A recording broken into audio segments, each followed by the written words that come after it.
హల్లెలూయా hosanna హల్లెలూయా హల్లెలూయా ఆమేన్. సాతానుపై అధికారమిచ్చును శక్తి కలిగిన యేసు నామము.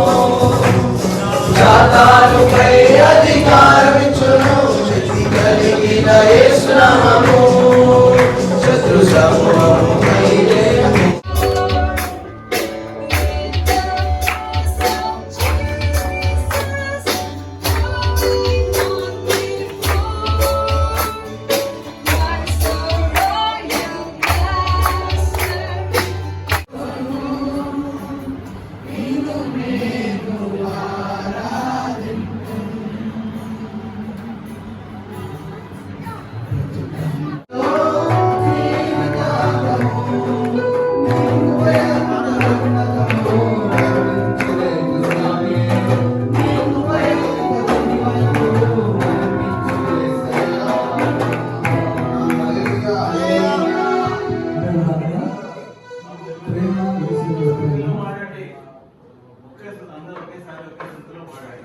ప్రేమ యేసయ్య ప్రేమ మారని ఈ పాటలు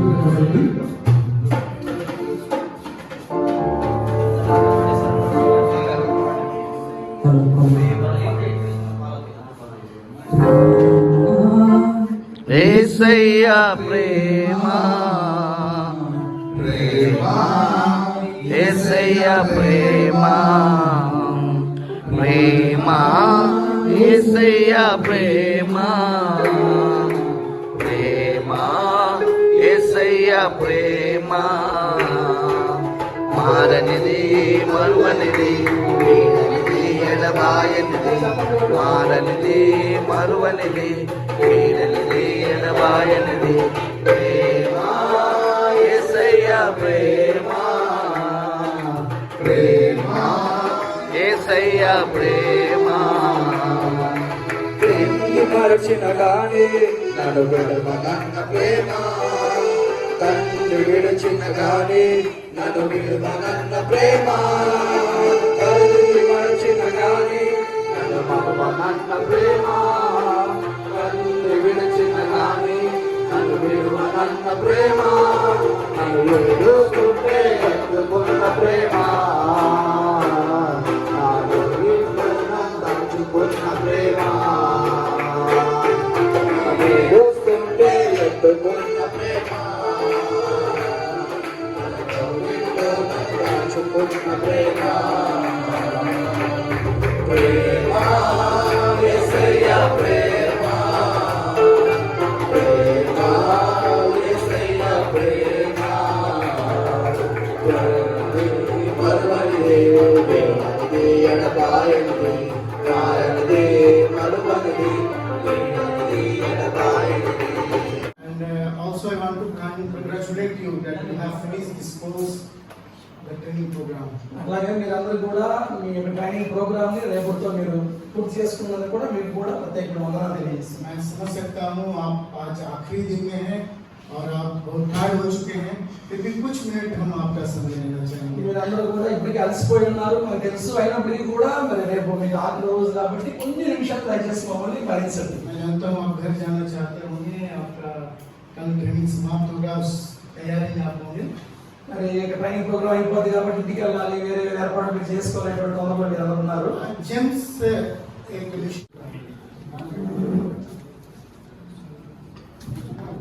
जोसेफ भैया क्या कर रहा है तुम्हारा? अरे थोड़ा सुन लो ना, 10 बार नहीं बताने का जरूरत नहीं देना, एक बार सुनना है. ఏమీ తెలియని ఒక స్థితిలో ఉన్నాను. సెక్యులర్ సైడ్ వెళ్ళాలా లేదంటే బీటెక్ జాయిన్ అవ్వాలా, ఎటు చూసినా ఏది వర్కౌట్ కావట్లేదు. ప్రభువా నీ చిత్తమేంటి, నేనేం చేయాలి, ఎటు వెళ్ళాలో నాకు తోచట్లేదు ప్రభు అని చాలా భారంగా ప్రార్థన చేసుకుంటే ఒక అన్న ద్వారా అది కూడా రేపు ఎల్లుండిలో లాస్ట్ డేట్ అనగా నాకు దగ్గరికి ఆ కోర్స్ అప్లికేషన్ వచ్చింది. అది అప్లై చేయడము, వాళ్ళు నన్ను యాక్సెప్ట్ చేయడము, నేను జాయిన్ కావటము, అది ఒక ఎత్తు అయితే మళ్ళీ ఇక్కడికి కూడా రావడము, ఈ 2 నెలలు ఇక్కడ స్పెండ్ చేయడము, ఇది కూడా తిలకన్నకు నాకు తర్వాత సంపద అని ముందే పరిచయం. మేము ముగ్గురం అనుకుని జాయిన్ అయ్యాము. ఇది కూడా దేవుడు తన కృపలో నాకు మే జూన్ నేను చేస్తున్న కోర్స్ బ్రేక్. సో అన్నీ కరెక్ట్గా మ్యాచ్ అయ్యేటట్లు దేవుడు ముందే ప్రీ ప్లాన్డ్గా నన్ను ఇక్కడికి నడిపించాడు. సో నా సాక్ష్యం ద్వారా నేను ఇక్కడ ఉన్న వారికి చెప్పాలనుకునేది ఏంటంటే, నోబడీ ఈజ్ పర్ఫెక్ట్. మనందరికీ ఏదో ఒక ఏమంటారంటే ఫ్లా ఉంటుంది. మనందరం ఏమి ఒక్క రోజులోనే క్రైస్తవం అవ్వలేము. ఒక్క రోజులోనే పరిపూర్ణత అనేది మనలో రాదు. మెట్టికి దేవుడు మనలను, నేనేమి ఇప్పుడు ఇక్కడ కూర్చొని చెప్తున్నా, నేనేమి అంత పర్ఫెక్ట్ ఏం కాదు. నాకు స్పిరిచువల్ డ్రాబ్యాక్స్ ఉన్నాయి.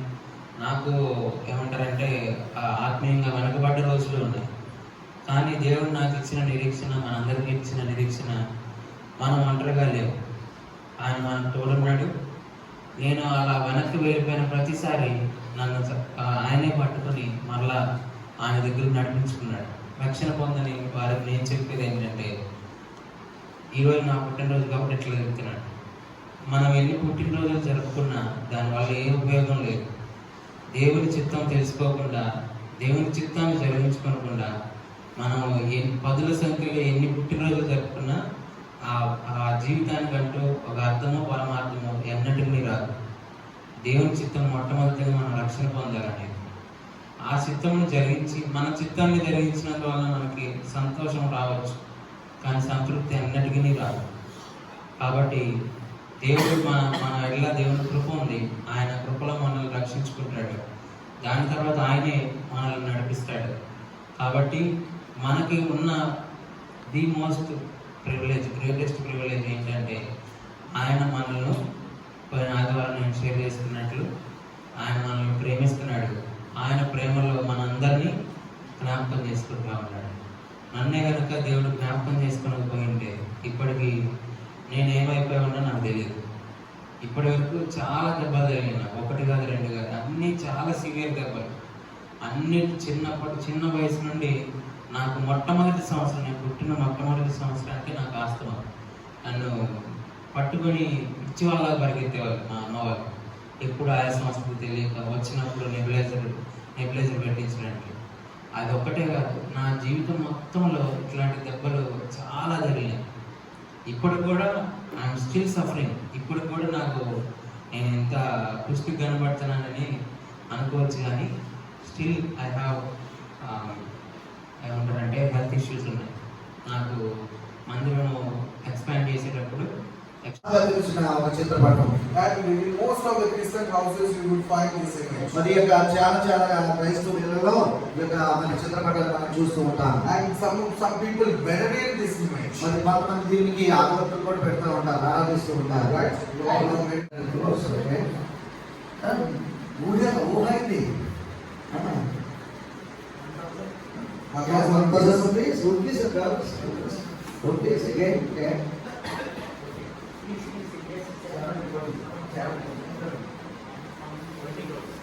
$20 crores, 100 crores, you are decreasing. Yeah, okay. That will cost some millions of dollars. చూడండి, ఇది ఆ యొక్క ఒరిజినల్ ఇమేజ్ ఏదైతే ఉందో మిలియన్స్ ఆఫ్ డాలర్స్, కోట్ల రూపాయలు value. It would start at least from 10,000 crores or more. మరి మీరు 10,000 చెప్పారు. అది 10 కోట్ల, మరి ఆ పైచులకు ధర పలుకుతుంది.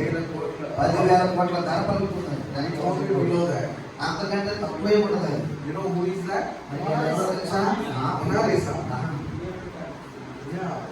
Yeah, as Raju said, it was painted by Leonardo da Vinci. So the value of this image is so